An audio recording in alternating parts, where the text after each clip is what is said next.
ఏది అయినా ఆచి చికెన్ మసాలా. ఏపీ అసెంబ్లీ సమావేశాలు జరుగుతున్నాయి. ఇప్పుడు ఆ లైవ్ చూద్దాం. ఒక 4 దశాబ్దాల అనుభవం ఉన్న వ్యక్తి, ఆయనలాంటి వ్యక్తి చేతిలో ఆంధ్రప్రదేశ్ ఉంటే చాలా బాగుంటుంది. వారు నిర్ణయం తీసుకున్నారు అమరావతి రాజధానిగా ఉండాలి అని. అప్పటికి మనం రింగ్ రోడ్స్ ఇవన్నీ గొడవలు చూసాం. ఎక్కడైనా సరే భూ సమీకరణ అంటే చాలా గొడవలు ఉంటాయి. అలాంటిది 32,000 33,000 పైచిలుకు ఎకరాలు తీసుకుంటున్నప్పుడు 80 to 90% చాలా సజావుగా సాగింది. అది నేను ఆ రోజుల్లో ఉన్నప్పుడు కొన్ని పరిస్థితులు వచ్చినాయి. ఉదాహరణకి ఉద్దండరాయనిపాలెం దగ్గర చాలా మంది దళిత కులాలకు చెందిన రైతాంగం వచ్చి నా దృష్టికి వచ్చి ఇట్లా మేము కూడా ఇక్కడే అంటి పెట్టుకున్నాం, మాకు కూడా కొంచెం వేతనం కొంచెం ఎక్కువ ఇప్పించండి, కొంచెం మనకి కాంపెన్సేషన్ ఎక్కువ ఇప్పించండి అంటే, అది ఆ రోజున వారి దృష్టికి తీసుకెళ్ళినప్పుడు వాళ్ళకు కూడా న్యాయం చేశారు. ఇవన్నీ చేసిన తర్వాత ఎక్కడో ఒక చోట ముందుకెళ్తున్న పరిస్థితుల్లో 1924 ప్రభుత్వం మారింది. ప్రభుత్వం మారిన తర్వాత అసలు దాని మీద ఎంత కక్ష కట్టారండి అంటే ఈ లోపుల్లోనే దాని మీద చాలా అభండాలు వేశారు. ఖచ్చితంగా భూమిని తీసుకుంటున్నప్పుడు కొన్ని సమస్యలు వస్తాయి అధ్యక్ష. అయిష్టత ఉన్నవాళ్ళు ఉంటారు. మొత్తం 100% సంతోషం ఎవరు, కానీ మెజారిటీ ప్రజలు మట్టుకు ఇష్టాపూర్వకంగా ఇచ్చారు.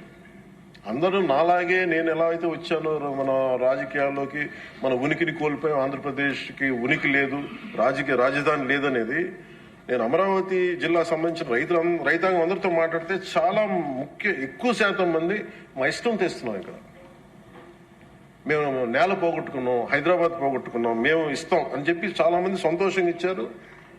ఇందాక కేశవ్ గారు చెప్పినట్టుగా ల్యాండ్ తీసుకోవాలంటే గొడవలు వస్తాయి. అలాంటిది 30,000 పైన ఎకరాలు తీసుకుంటున్నప్పుడు ఎక్కడా కూడా ఎలాంటి ఇబ్బంది లేకుండా, గొడవలు లేకుండా, కేవలం సామరస్యపూర్వకమైన చర్చల ద్వారా అంటే ఓన్లీ ఆ చర్చలు కూడా దేనికి సంబంధించి మాకు ఎంత కాంపెన్సేషన్ ఉంటే మాకు ఎటువంటి దానివల్ల మా గౌరవ మంత్రి నారాయణ గారి ఆధ్వర్యంలో చాలా సానుకూలంగా సాగింది. పరిస్థితులు ఏమైనప్పటికీ 1924 మధ్యలో ప్రభుత్వం రాలేకపోయింది. ఆ రోజునున్న ఆ ప్రభుత్వం రాలేకపోయింది.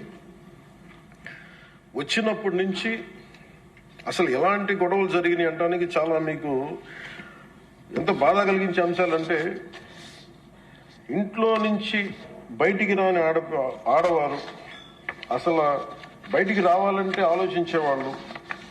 అలాంటి ఆడపడుచుల మీద కష్టం, శారీరక శ్రమ తప్ప వాళ్ళ ఒంటి మీద వాళ్ళ శారీరక శ్రమ తప్ప ఇంకేమీ తెలియని వీళ్ళందరూ ఇష్టంతో పొలాలు ఇస్తే ఈరోజు ఇక్కడ రాజధాని లేదు, ఇక్కడ ఉండదు అనే ఒక గత వైసీపీ ప్రభుత్వం చేసిన దీనికి నాకు జనసేన పార్టీ కార్యాలయంకి వచ్చి ఆడపడుచులు ఎలా దెబ్బలు కొట్టారు, పోలీసులు ఎలా కొట్టారు అనేది నాకు ఇది వివరించే దృశ్యాలు అధ్యక్ష. అలాగే ఎలాగే వీళ్ళని వచ్చి ఎన్ని రకాల కష్టాలతో ఉన్నాం, మాకు ఏం చేస్తున్నారు అనేది మా జనసేన పార్టీ ఆఫీస్ దృష్టికి తీసుకొచ్చారు. ఆవిడికి ఇక్కడ చూస్తే మీకు ఆవిడ ఎలా కొట్టారు పోలీసులు అనేది ఆవిడ ఏడుస్తుంది. నేను ఇంట్లో నుంచి ఎప్పుడు బయటికి రాలేదు, నా బిడ్డల భవిష్యత్తు కోసం ఇస్తే నన్ను ఎలాంతా దారుణంగా కొట్టారు చూడండి అని చెప్పి మేము చెప్పుకోలేకపోతున్నాం, మేము కూర్చోబెట్టి ఎక్కడెక్కడ కొట్టారు మీకు చెప్పలేకపోతున్నాం అనేది ఆవిడ చాలా హృదయ విదారకంగా చెప్తుంది. ఈయన పాపం పనిచేసుకున్న రైతే, ఆయన మాకు ఎందుకు కాంపెన్సేషన్ ఇవ్వట్లేదు అని అమరావతి గురించి ఎందుకు మీరు కంటిన్యూ చేయారంటే ఆయన మీద దాడి చేసి రిపీటెడ్గా ఆయన కొట్టింది ఆయన చూపిస్తున్నారు. ఇదే చూస్తే ఇక్కడ ఈ ఆడపడుచున్నాడు.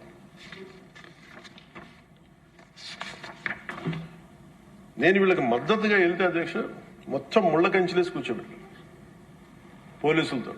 ఈరోజు చూస్తున్న అమరావతి కానీ ఈరోజు చూస్తున్న ప్రాంతం కాదు, ఒక యుద్ధ వాతావరణం ఉండేది, గుబులు వాతావరణం ఉండేది. చట్టసభలోనే ఇందాక లోకేష్ గారు చెప్తున్నట్టుగా చట్టసభలోనే దాడులు చేసే పరిస్థితిలో ఉన్నప్పుడు, ఇంకా బయట శాసనసభ్యులకే రక్షణ లేనప్పుడు, ప్రతిపక్ష నాయకులుగా ఉన్న చంద్రబాబు గారికే రక్షణ లేనప్పుడు ఇంకా సగటు రైతుకి ఏ రక్షణ ఉంటుందో మీరు ఊహించుకోగలరు. అలాంటిది మేము కూర్చోబెట్టి బయటకు వస్తే అధ్యక్ష మొత్తం ముళ్ళ కంచెలు వేసి మమ్మల్ని ఇక్కడ కూర్చోబెట్టి మీరు 15 నిమిషాలు కూర్చుంటే వెళ్ళిపోతామంటే ఇంకా నాకు విసుగొచ్చి గొడవ పెట్టుకొని మీరు వదిలితే వదలండి, లేదంటే మీరు కంచెల నుంచి ఒళ్ళు చిరిగిపోయినా ముందుకెళ్తామని చెప్పి ఆ పొలాల మధ్యలో నుంచి వెళ్తే అప్పుడు కూర్చోబెట్టి గొడవ పెట్టుకుంటే పోలీసులు వెళ్తే వాళ్ళందరూ చెప్పుకున్న బాధ అధ్యక్ష, వాళ్ళ ఏడుపుల అధ్యక్ష, పాపం ఈ రైతులు కన్నీళ్ళు చాలా ఇవన్నీ ఆవేదన కలిగించింది. ఈ అబ్బాయి అయితే ప్రత్యేకించి నోటి మాట కూడా రాదు అధ్యక్ష. ఈ అబ్బాయి బాధ ఎలా కొట్టారో కూడా అబ్బాయి చెప్పలు. ఈ అబ్బాయి వీళ్ళందరూ కూడా దళిత కులాలకు చెందిన కులాలు అధ్యక్ష. ఈ అబ్బాయికి మాట కూడా రాదు, ఏడుస్తా వేద అంటే ఏం చెప్పాలో తెలియట్లా, భాష లేదు ఆ భావానికి, ఆ ఏడుపుకి, ఆ వేదనకి భాష లేదు. ఆ సైగలతోటి ఆ రాని వచ్చిన ఒక మోగ గొంతుతోటి మాట్లాడుతుంటే నా గుండె కరిగిపోయింది.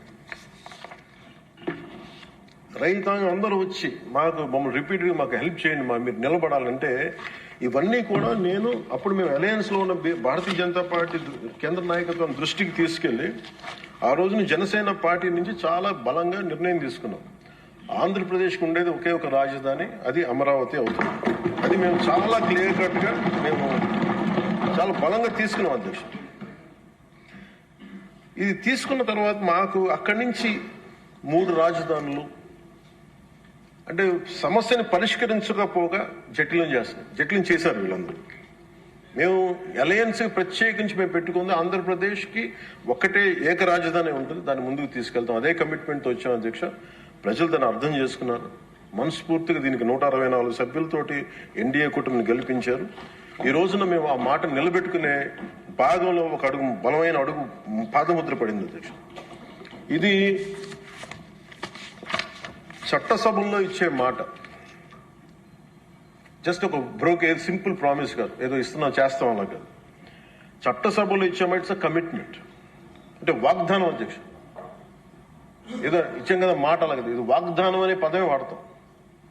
వాగ్దానం అంటే మేము కష్ట నష్టాలు వచ్చిన commitment is what transforms a promise into a reality. This is what said by Lincoln. Commitment ఉన్న చోట కన్సిస్టెన్సీ ఉంటుంది. అందుకే మేము ఈ రోజున ఎన్డీఏ కూటమి ప్రభుత్వం చంద్రబాబు గారి నాయకత్వంలో we're committing, we have committed, we will make sure this is only going to be the capital of state of Andhra Pradesh. We will take it forward.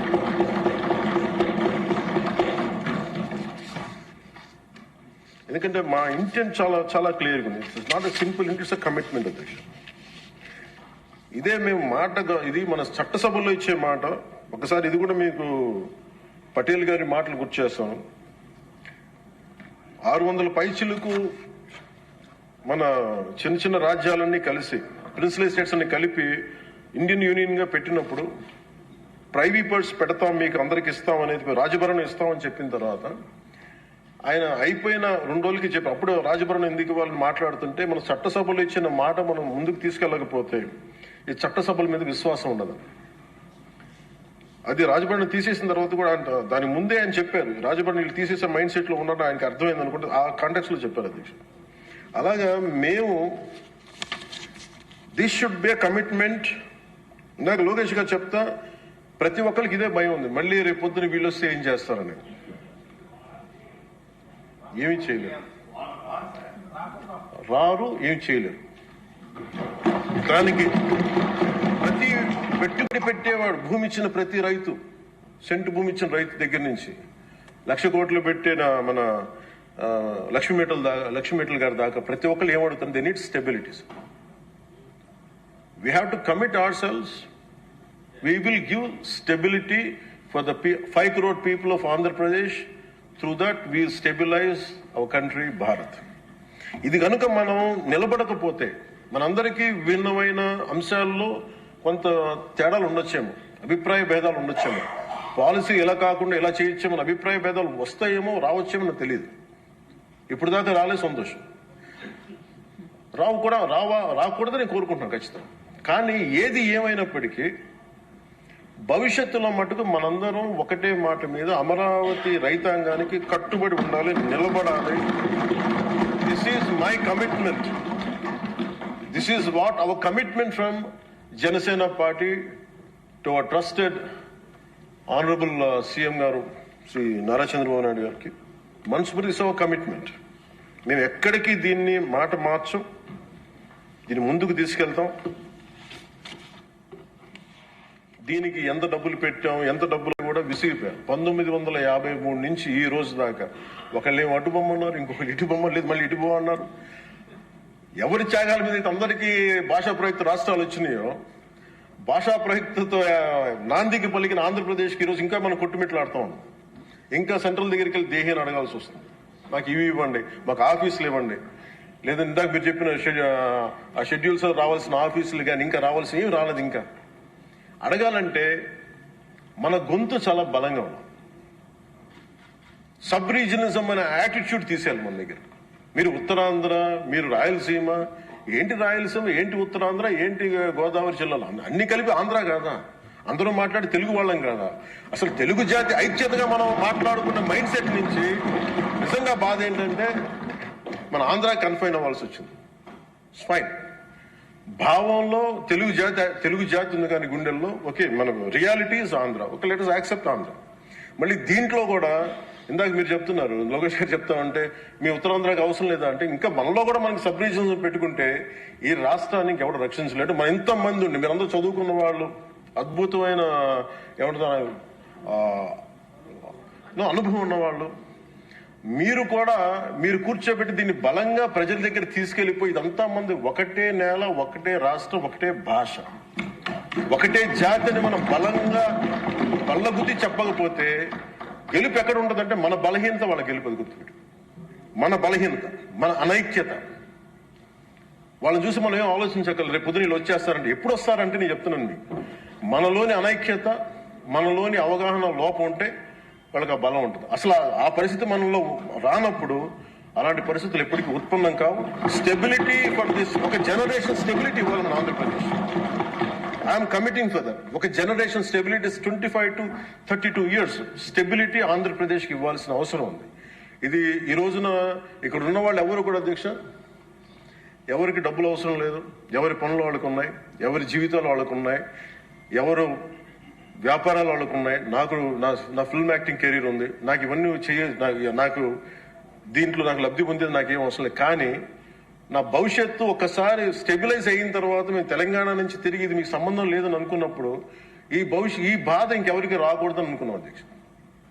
Stability పోగొట్టుకు destabilise అవ్వకూడదని ఒక వేదంతో ఈ రోజున అన్ని వదులుకొని తిట్లు తిని, ఇంట్లో ఆడబిడ్డలు తిట్టించుకొని, ఇంట్లో నా భార్యని తిట్టి, బూతులు తిట్టి, ఇంతమంది అందరి మీద కేసులు, మన పార్టీ వ్యక్తుల మీద కేసులు పడి అటెంప్ట్ మర్డర్ కేసులు పెట్టించుకొని ఇవన్నీ చేయాల్సిన అవసరం లేదు. కానీ ఎందుకు చేస్తున్నాం అంటే we want to make sure criminalisation into politics can not be tolerated, will never be tolerated. మీ చట్టసభల్లోనే కూర్చొని మేము దాడులు చేస్తాం, ఇష్టారాజ్యంగా కొడతామంటే మేము కూర్చోబెట్టి కామ్గా ఉండే వ్యక్తులు అయితే కాదు. మనందరం ఇవ్వాల్సింది కూడా చాలా బలంగా, we're here to give solid stability for Andhra Pradesh. తద్వారా పెట్టుబడులు చాలా బలంగా వస్తాయి. అది ఈ ప్రజలు, నేను ఆంధ్రప్రదేశ్ ప్రజలకి ఈ సభాముఖంగా సభాపతి గారి ద్వారా నేను చెప్పదలుచుకున్నాను.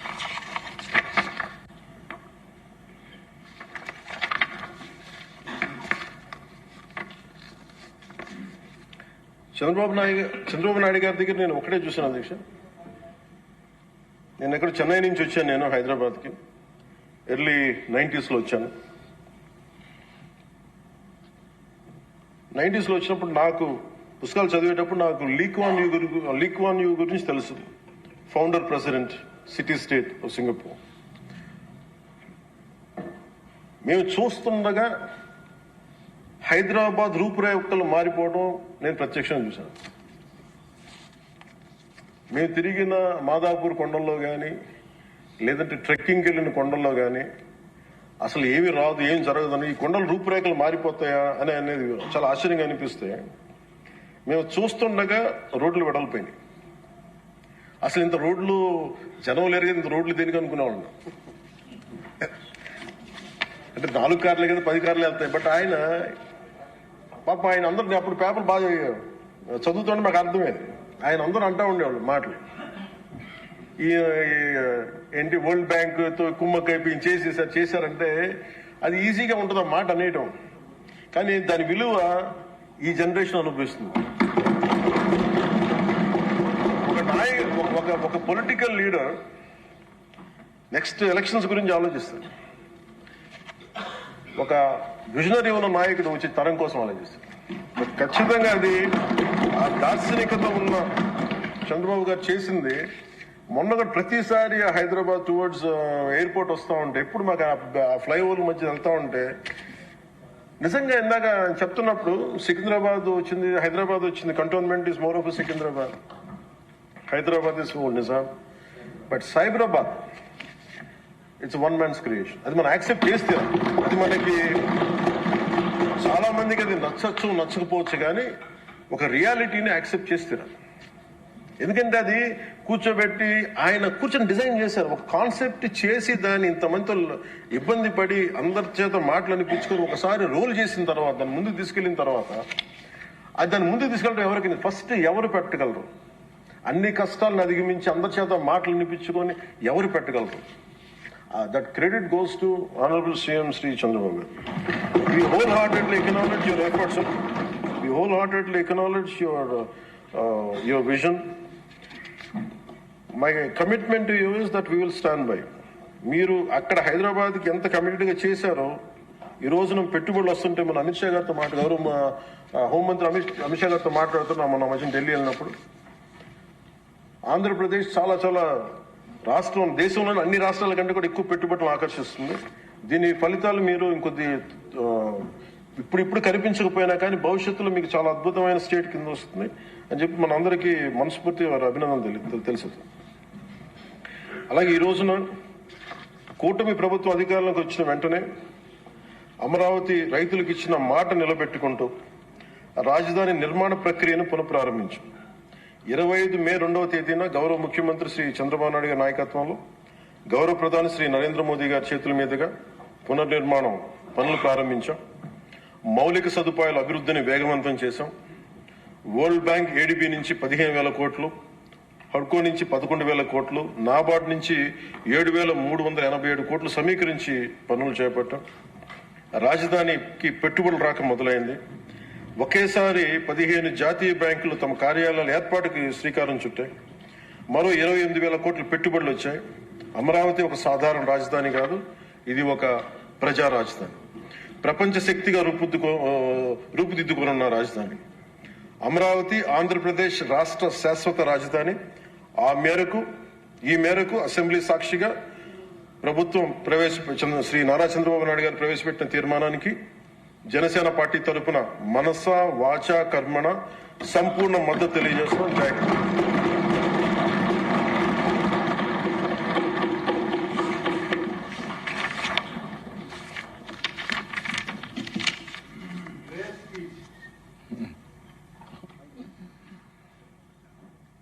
ఇప్పటి తీర్మానంపై జరిగిన చర్చకు గౌరవనీయులు సీఎం గారు చంద్రబాబు నాయుడు గారు సమాధానం చెప్తారు.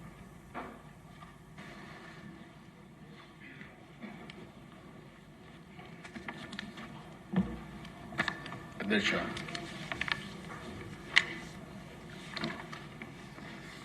ఈరోజు అమరావతి ప్రజా రాజధాని, దీన్ని చట్టబద్ధత కల్పిస్తే శాశ్వతంగా ఇబ్బంది ఉండదనే ఉద్దేశంతో కేంద్రానికి మనం పంపించడం, కేంద్రం కూడా ఒక అసెంబ్లీ తీర్మానం ఉంటే బాగుంటుందన్నప్పుడు ఈ ప్రత్యేకమైన సమావేశం పెట్టుకొని ఈరోజు మనం చర్చించాం. అధ్యక్ష, ఇక్కడికి వస్తే ఇది ఒక అరుదైన అనుభవం. ఇక్కడ ఉండే శాసనసభ్యులే కాకుండా మనందరికి కూడా. అయితే ఓసారి పవన్ కళ్యాణ్ గారు మాట్లాడుతున్నప్పుడు కానీ మిగిలిన నాయకులు మాట్లాడినప్పుడు కూడా చాలాసార్లు నేను ఆవేశానికి కూడా గురయ్యాను.